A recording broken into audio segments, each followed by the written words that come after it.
Everyone, welcome back. तो आज हम लोग इस वीडियो में बात करने वाले हैं प्रोनाउन के बारे में। व्हाट इज प्रोनाउन और इसका यूज कहाँ पे होगा। तो पहले हम लोग देखते हैं प्रोनाउन। दो वर्ड से बना हुआ है एक वर्ड जिसको बोलते हैं प्रोनाउन। तो कौन कौन दो वर्ड है? एक हो गया प्रो और दूसरा हो गया नाउन। प्रो मीन्स फोर और नाउन मीन्स संज्ञा। फोर मीन्स हो गया के लिए। तो जो नाउन के लिए यूज्ड होगा वर्ड उसको बोलेंगे प्रोनाउन। तो इसका डेफिनेशन है a word that is used at the place of noun is called pronoun. ऐसा वर्ड जो नाउन के बदले में हम लोग यूज करेंगे उसी वर्ड को क्या बोलेंगे? प्रोनाउन बोलेंगे। तो फ्रेंड्स, प्रोनाउन का कितना टाइप होता है? तो उन सभी टाइप के बारे में इस वीडियो में आज हम लोग बात करते हैं। तो चलो देखते हैं कितना टाइप है इसका। तो प्रोनाउन का 8 टाइप होता है। कौन कौन होता है वो हम लोग देखते हैं। नंबर 1 है personal pronoun, demonstrative pronoun, distributive pronoun, indefinite pronoun, interrogative pronoun, relative pronoun, reflective pronoun and एम्फैटिक pronoun. ये प्रोनाउन का टाइप हो गया। 8 टाइप ऑफ प्रोनाउन होता है। तो फ्रेंड्स, हम लोग अब देखते हैं वीडियो में और 1 बाय 1 करके सब प्रोनाउन के बारे में पढ़ती हैं। तो इसके लिए आपको वीडियो को लास्ट तक देखना होगा और आपको अगर समझ आ रहा है तो प्लीज़ वीडियो को लाइक करें एंड शेयर करें। तो अब हम लोग देखते हैं। फर्स्ट है पर्सनल प्रोनाउन। तो पर्सनल प्रोनाउन क्या होता है देखते हैं हम लोग। So let's start. तो फ्रेंड्स, अब हम लोग देखते हैं पर्सनल प्रोनाउन कि पर्सनल प्रोनाउन क्या है। तो पर्सनल प्रोनाउन का डेफिनेशन है A word that is used exclusively for exchange of noun। एक ऐसा वर्ड जिसका हम लोग यूज़ करते हैं विशेष रूप से नाउन के आदान प्रदान के लिए, उसी को बोलते हैं पर्सनल प्रोनाउन। मीन्स एक ऐसा शब्द जिसका प्रयोग करेंगे संज्ञा के आदान प्रदान के लिए, विशेष रूप से संज्ञा के आदान प्रदान के लिए इसका यूज होगा, उसी को बोलेंगे पर्सनल प्रोनाउन। तो फ्रेंड्स, पर्सनल प्रोनाउन मीन्स ये पर्सनल वाली बात होगी। मीन्स कि इसमें 3 पर्सन आएगा। एक हो जाएगा first person, second person, third person. तो फर्स्ट पर्सन क्या होता है, सेकंड पर्सन क्या होता है, थर्ड पर्सन क्या होता है। तो अब जानते हैं हम लोग। फर्स्ट पर्सन मीन्स जो हम लोग जो बोल रहा है वो हो गया फर्स्ट पर्सन। जैसे मैं आपको कुछ बता रही हूँ तो मैं हो गई फर्स्ट पर्सन। और सेकंड पर्सन सुनने वाले को बोलते हैं सेकंड पर्सन। आप सुन रहे हो तो आप हो गए सेकंड पर्सन। और थर्ड पर्सन, तो मैं किसी के बारे में बात कर रही हूँ, किसी चीज़ के, किसी लोग के बारे में बात कर रही हूँ तो वो हो गया थर्ड पर्सन हो गया। जिसके बारे में बात की जाए वो थर्ड पर्सन, और जो बात कर रहा है वो फर्स्ट पर्सन, जो सुन रहा है वो सेकंड पर्सन। तो अब हम लोग देखते हैं सब्जेक्टिव केस से ऑब्जेक्टिव और पॉसेसिव केस बनाते हैं। तो आई हो गया, जैसे आई हो गया, इसका आई क्या हो गया, सब्जेक्ट हो गया। तो इसका पॉसेसिव कैसे बनेगा और इसका फिर से ऑब्जेक्टिव केस कैसे बनेगा वो हम लोग देखते हैं। तो इस आई का पॉसेसिव केस जो बनेगा my oblique mine. My oblique mine I का पॉसेसिव केस है। सब्जेक्टिव केस हो जाएगा आई और my oblique mine possessive case. Possessive means अधिकार दिखाना किसी चीज़ पे, किसी चीज़ पे हक दिखाना। अब देखते हैं हम लोग आई का जो है सो ऑब्जेक्टिव बन जाएगा मी। आई का हो जाएगा पॉसेसिव माई ऑब्लिक माइन और मी हो जाएगा ऑब्जेक्टिव केस। वी का हो जाएगा, वी हो जाएगा सब्जेक्टिव केस और पॉसेसिव केस हो जाएगा आवर ऑब्लिक आवर्स और अस हो जाएगा ऑब्जेक्टिव केस। यू का, यू तो हो जाएगा सब्जेक्टिव केस और यू का जो है सो पॉसेसिव केस हो जाएगा your oblique yours. Your oblique yours हो जाएगा पॉसेसिव केस और यू का जो है सो ऑब्जेक्टिव केस क्या आएगा तो यू ही होगा। दे का हो जाएगा possessive case their oblique theirs और ऑब्जेक्टिव केस देम। ही का हो जाएगा पॉसेसिव केस हीज और ऑब्जेक्टिव केस हिम।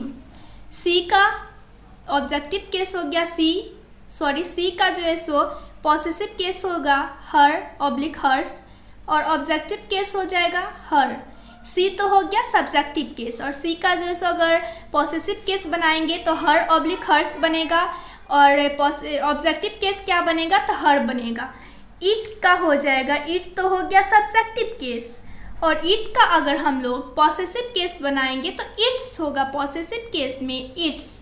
अगर किसी चीज़ पे हक जताने के लिए अगर पॉसेसिव केस में पॉसेसन के टाइम में यूज हो रहा है इट का, तो क्या करेंगे, इट्स करेंगे। और इसका हो जाएगा ऑब्जेक्टिव केस इट, वन का हो जाएगा वंस पॉसेसिव केस, और वन हो गया ऑब्जेक्टिव केस। तो फ्रेंड्स अब हम लोग बात करते हैं ही का यूज कहाँ पे करेंगे, सी का कहाँ पे करेंगे, इन सभी का यूज कहाँ पे होगा। तो नोट है, नोट नंबर हमारा 1 है वो देखते हैं।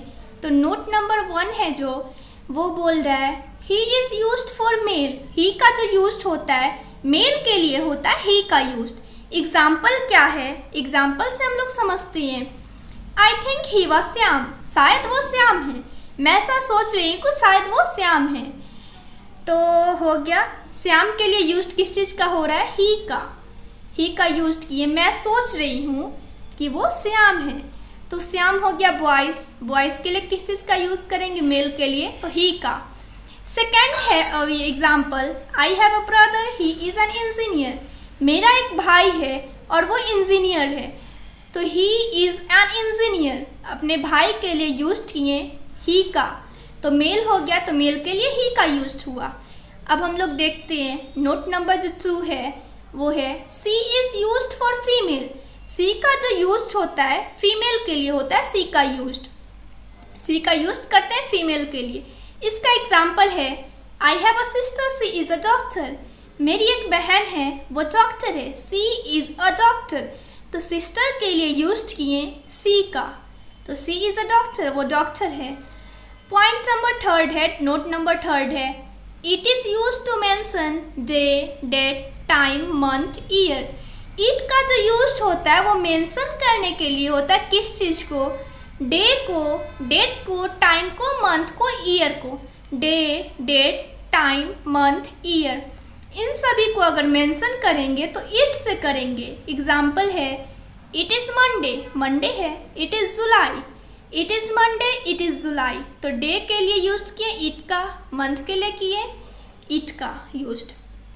तो वही बोल रहा है कि हम लोग इट का जो यूज करते हैं डे को, डेट को, मंथ को, ईयर को, इन सभी को, टाइम को, इन सभी को डिनोट करने के लिए, इन सभी को मेंशन करने के लिए इट का यूज करते हैं। और इट का कहाँ कहाँ पे यूज होता है अब हम लोग देखते हैं। इट का जो हम लोग यूज करेंगे वो हो जाएगा ना, इसमें बोल रहा है कि एक पॉइंट तो हो गया कि इट का यूज होगा डे डेट टाइम को यूज करने के लिए, मेंशन करने के लिए इट का यूज हो जाएगा। सेकेंड है it is use to mention object animal gender is unknown. It का यूज करते हैं डिनोट करने के लिए, मेंशन करने के लिए ऑब्जेक्ट को, एनिमल को, जिसका जेंडर जो है सो हम लोग, और जिसका जो है जेंडर हम लोग नहीं जानते हैं, मीन्स कि हम लोग ये पता नहीं लगा पाते कि वो मेल है या फीमेल है, हम लोग को पता नहीं चलता, तो उस टाइम में भी इट का यूज करते हैं। एग्जाम्पल क्या है, एग्जाम्पल है the lioness is feeding it's cups. Lioness जो है सो, शेरनी जो है सो अपने बेबी को फीडिंग करवा रही है। तो ये जो बेबी है लायनेस का, शेरनी का जो बेबी है वो मेल है या फीमेल है ये तो हम लोग को पता नहीं चल रहा है ना, तो इसीलिए हम लोग इसका जो है सो इट कप्स अपने बेबी को, तो इट्स का यूज़ किए जहाँ पे हम लोग को जेंडर पता नहीं चल रहा है किसका जेंडर मेल है या फीमेल है, कौन सा जेंडर है, तो इसीलिए इट्स का यूज किए। अब नेक्स्ट है हमारा example the baby is crying it must be hungry. Baby जो है सो रो रहा है, जरूर वो भूखा होगा बेबी। तो यहाँ पे भी बेबी की बात हो रही, तो बेबी पता नहीं चल रहा बेबी गर्ल है या फिर बेबी बॉय है, तो इसीलिए हम लोग इट का यूज किए। थर्ड एग्जाम्पल है I have a nephew it is 5 years old। मेरा एक नेफी है जो 5 साल का है, तो इसीलिए हम लोग इट का यूज करते हैं बेबी के लिए, ऑब्जेक्ट के लिए, इन सभी के लिए, एनिमल के लिए, इस सभी के लिए जो है सो हम लोग इट का यूज करते हैं। अब नेक्स्ट है नेक्स्ट इट का कहाँ पे यूज करेंगे वो देखते हैं हम लोग। तो अब जो इट का यूज करेंगे वो रहेगा each refers to the previous statement. Each जो रहता है वो रेफर्स करता है प्रीवियस स्टेटमेंट को। प्रीवियस स्टेटमेंट अगर हम लोग बात करें प्रीवियस स्टेटमेंट के बारे में तो इट का यूज करेंगे उस टाइम। तो एग्जाम्पल देखते हैं, Raman did not attend the class, I knew it. Raman जो है सो क्लास अटेंड नहीं किया, मैं ये जानता था, मुझे ये पता था। तो प्रीवियस स्टेटमेंट के लिए इट का यूज किए। नेक्स्ट एग्जाम्पल है, everyone has the limit of the patience, it is known to me. Everyone has the limit of the patience, it is known to me. सभी के पास जो है सो लिमिट में पेशेंस है, मीन्स मात्रा में ही पेशेंस है, लिमिट में ही कुछ लिमिट में ही पेशेंस है, ये मेरे द्वारा मुझे मतलब कि पता है। तो प्रीवियस स्टेटमेंट के लिए इसको यूज़ करते हैं इट का। तो नेक्स्ट है note number 4, they is used for 2 और मोर देन 2 नाउन्स। हम बोलते हैं दे का यूज कहाँ पे होगा, तो दे का हम लोग यूज वहाँ पे करेंगे 2 या 2 से ज़्यादा नाउन जो रहेगा तो उस टाइम में दे का यूज होगा। एग्जाम्पल है, Raman and Suman are intelligent, they live in Delhi. Raman और सुमन जो है सो बहुत इंटेलिजेंट है, तेज है। रमन और सुमन दोनों के बारे में बात हो रही है तो दोनों तेज है। दे लिव इन दिल्ली, वे कहाँ रहते हैं तो दिल्ली में रहते हैं। रमन और सुमन दोनों के बारे में बोला जा रहा है कि दोनों जो है सो दिल्ली में रहते हैं, इसीलिए दे का यूज हुआ। तो बोल रहा है कि दे का जो हम लोग यूज करते हैं 2 और 2 से ज़्यादा अगर नाउन रहेगा, नाउन की जगह पे यूज करेंगे तो उसकी जगह पे क्या करेंगे, दे का यूज करेंगे। नेक्स्ट पॉइंट है हमारा subject 1 preposition, subject 2 helping verb. Subject 1 plus preposition plus subject 2 plus helping verb. तो एग्जाम्पल देखते हैं हमारा, पहले इससे समझते हैं स्ट्रक्चर को। सब्जेक्ट 1 के बाद जो है सो प्रीपोजिशन आएगा, उसके बाद सब्जेक्ट 2 आएगा, फिर क्या आएगा, हेल्पिंग वर्ब आएगा। तो एग्जाम्पल है the apples of Shimla is tasty. Shimla का जो सेब है टेस्टी है। तो फ्रेंड्स ये एरो आप देख रहे हो, ये एरो जो है सब्जेक्ट 1 से हेल्पिंग वर्ब पे गई हुई है। इसका मीन्स ये है कि हेल्पिंग वर्ब यहाँ पे जो भी आएगा तो सब्जेक्ट 1 के लिए आएगा हेल्पिंग वर्ब। सब्जेक्ट 1 को देखते हुए हेल्पिंग वर्ब का यूज करेंगे। तब हम लोग नेक्स्ट देखते हैं। नेक्स्ट पॉइंट है हमारा पॉइंट नंबर 6 है subject 1 plus comparative degree plus subject 2 plus helping verb. It means subject 1 के बाद कंपैरेटिव डिग्री का यूज करेंगे, फिर जैसो सब्जेक्ट 2 का यूज करेंगे, फिर हेल्पिंग वर्ब का यूज करेंगे। तो फिर से यहाँ पे एरो दिख रहा है सब्जेक्ट 1 से हेल्पिंग वर्ब तक। इट मीन्स कि हेल्पिंग वर्ब का जो इसमें यूज करते हैं वो सब्जेक्ट 1 के अकॉर्डिंग यूज करेंगे हेल्पिंग वर्ब का। एग्जाम्पल है, एग्जाम्पल क्या है वो देखते हैं। She no less than I is sincere. She no less than I is sincere. यहाँ पे आई है तो आपके अकॉर्डिंग तो यहाँ पे प्लूरल वर्ब होना चाहिए, लेकिन फ्रेंड्स मैं बताई ना पहले कि हेल्पिंग वर्ब का जो यूज करते हैं सब्जेक्ट 1 के अकॉर्डिंग करते हैं। सब्जेक्ट 1 क्या है तो सी है, सी के लिए हम लोग इज का यूज किए। यहाँ जो इज यूज हुआ ये सब्जेक्ट 1 के लिए यूज हो रहा है, तो इसीलिए सब्जेक्ट 1 के लिए यूज करते हैं हेल्पिंग वर्ब का। सब्जेक्ट 1 रहेगा, कंपैरेटिव डिग्री रहेगा, सब्जेक्ट 2 रहेगा प्लस हेल्पिंग वर्ब रहेगा। तो उस टाइम में जो हेल्पिंग वर्ब का यूज होगा सब्जेक्ट 1 के अकॉर्डिंग होगा यूज। तो she no less than I is sincere, यही एग्जाम्पल हमारा। अब नोट नंबर 7 है subject 1 plus as well as plus subject 2 plus helping verb. Subject 1 plus as well as plus subject 2 plus helping verb. इसमें भी जो helping verb का जो use होगा सब्जेक्ट 1 के अकॉर्डिंग यूज होगा हेल्पिंग वर्ब का। एग्जाम्पल है I as well as she am interested. जितना मैं इंटरेस्टेड हूँ उतना वो भी है। तो यही बोल रहा है आई, तो आई एम, ये जो एम यूज हुआ है आई के लिए सब्जेक्ट 1 के लिए यूज हुआ है। सब्जेक्ट हमारा जो वन सब्जेक्ट जो है सो फर्स्ट सब्जेक्ट क्या है तो आई है। तो इसीलिए हेल्पिंग वर्ब का जो यूज किए हैं उसी के लिए यूज किए हैं, सब्जेक्ट 1 के लिए ही यूज किए हैं। तो वही बोल रहा है इसमें एग्जाम्पल में, as I will as she am interested, जितना मैं इंटरेस्टेड हूँ उतना वो भी है। तो इसमें मेन एग्जाम्पल ये हम लोग को समझना है कि सब्जेक्ट 1 के लिए ही यूज करती हैं किसका, हेल्पिंग वर्ब का जो यूज करेंगे सब्जेक्ट 1 के लिए ही करेंगे। तो सब्जेक्ट 1 रहेगा प्लस एज वेल एज रहेगा प्लस सब्जेक्ट 2 रहेगा प्लस हेल्पिंग वर्ब रहेगा। तो हेल्पिंग वर्ब का जो यूज होगा सब्जेक्ट 1 के लिए होगा। नेक्स्ट एग्जाम्पल है हमारा, you as much as he are aware of the fact, जितना आप अवेयर है उस फैक्ट से उतना वो भी जो है सो अवेयर है, जागरूक है उस फैक्ट से, ये बोल रहा है। तो यू के लिए यूज होना चाहिए, सब्जेक्ट 1 के लिए हेल्पिंग वर्ब का यूज करेंगे, सब्जेक्ट 1 के अकॉर्डिंग हेल्पिंग वर्ब का यूज करेंगे। तो यू हो गया पुलडल, तो इसके लिए क्या होगा, हेल्पिंग वर्ब भी पुलडल आएगा, तो आर है यहाँ पे। तो बहुत से स्टूडेंट को कंफ्यूजन होगा कि ही के बाद आर कैसे आ गया। तो फ्रेंड्स आप ये याद रखिएगा कि जो subject plus as well as plus subject 2 plus helping verb रहेगा, तो हेल्पिंग वर्ब किसके अकॉर्डिंग यूज होगा, तो सब्जेक्ट 1 के अकॉर्डिंग यूज होगा।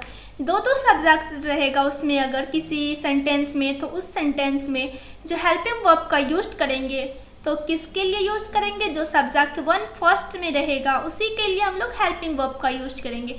तो आप कंफ्यूज नहीं होइएगा फ्रेंड्स। अब नेक्स्ट हम लोग नोट देखते हैं, नेक्स्ट हमारा क्या है। तो नेक्स्ट है हमारा प्रीपोजिशन प्लस ऑब्जेक्टिव केस। क्या है नेक्स्ट हमारा, preposition plus objective case, preposition plus objective case. Preposition के साथ ऑब्जेक्टिव केस आएगा, सब्जेक्टिव केस प्रीपोजिशन के साथ नहीं आ सकता, ऑब्जेक्टिव केस आएगा प्रीपोजिशन के साथ। तो एग्जाम्पल है हमारा, to me the question is very easy, मतलब मेरे लिए क्वेश्चन जो है बहुत आसान है। टू मी को ये टू जो है प्रीपोजिशन हो गया, टू क्या हो गया, प्रीपोजिशन हो गया। तो टू के साथ क्या यूज हुआ, कौन सा केस यूज होगा, ऑब्जेक्टिव केस हो गया। आई का जो ऑब्जेक्टिव केस होगा मी, तो मी यूज किए, आई नहीं पे, यहाँ पे आई यूज नहीं कर सकते थे, या फिर पॉसेसिव केस यूज नहीं कर सकते थे, माई या फिर माइन यूज नहीं कर सकते थे। यहाँ पे सिर्फ कौन सा यूज कर सकते थे, तो ऑब्जेक्टिव केस। तो इसीलिए to me the question is very easy, मेरे लिए क्वेश्चन बहुत आसान है। प्रीपोजिशन के बाद ऑब्जेक्टिव केस का यूज हुआ, आई का ऑब्जेक्टिव केस था मी, इसीलिए हम लोग यहाँ पे मी का यूज किए।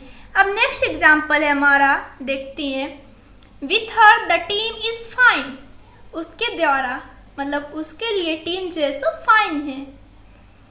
विथ क्या हो गया, प्रीपोजिशन हो गया। और सी का जो है सो ऑब्जेक्टिव केस क्या होगा, तो हर हो जाएगा ऑब्जेक्टिव केस। प्रीपोजिशन के बाद हम लोग क्या यूज करेंगे, कौन सा केस यूज करेंगे, तो ऑब्जेक्टिव केस यूज करेंगे। इसीलिए यहाँ पे with her the team is fine use हुआ, हर का यूज हुआ। सी का ऑब्जेक्टिव केस का यूज हम लोग किए। नेक्स्ट एग्जाम्पल है हमारा, between her and me there is no conflict, between her and me there is no conflict. तो बिटवीन के बाद बिटवीन क्या हो गया, प्रीपोजिशन हो गया। और हम लोग स्ट्रक्चर क्या हम लोग का, तो प्रीपोजिशन के बाद ऑब्जेक्टिव केस का यूज होगा, ये रूल है। तो ऑब्जेक्टिव केस हो गया सी का यहाँ पे हर, और आई का मी, तो दोनों जो यूज किए हैं ऑब्जेक्टिव केस यूज किए हैं। सी और आई का ऑब्जेक्टिव केस यूज किए हैं हर और मी। तो between her and me there is no conflict, objective case का यूज हो रहा है, वही बोल रहा है। हम लोग को यही समझना है इससे कि प्रीपोजिशन के बाद ऑब्जेक्टिव केस का यूज करेंगे। अब नेक्स्ट एग्जाम्पल है, Rakesh distributed the fund between her and me, Rakesh distributed the fund between her and मी। राकेश ने डिस्ट्रीब्यूट किया, फंड डिस्ट्रीब्यूट किया हर और मी, मेरे और उसके बीच में फंड को डिस्ट्रीब्यूट किया राकेश। तो बिटवीन जो हो गया प्रीपोजिशन हो गया, और प्रीपोजिशन के बाद हर और मी आया, मीन्स ऑब्जेक्टिव केस का यूज़ हम लोग किया। तो हम लोग जो है सो प्रीपोजिशन के बाद ऑब्जेक्टिव केस का यूज करते हैं। तो फ्रेंड्स आज के लिए इतना ही था। अब नेक्स्ट वीडियो में हम लोग डेमोन्स्ट्रेटिव प्रोनाउन के बारे में पढ़ते हैं कि डेमोन्स्ट्रेटिव प्रोनाउन क्या होता है। फ्रेंड्स आप कमेंट ज़रूर करें कि ये वीडियो आपको कैसा लगा, प्लीज़ कमेंट में ज़रूर बताएं। और अगर अच्छा लगा तो प्लीज़ लाइक जल्दी करें और अपने फ्रेंड्स को शेयर करें। और इस चैनल पे जो न्यू है प्लीज़ सब्सक्राइब करें चैनल को। Thank you.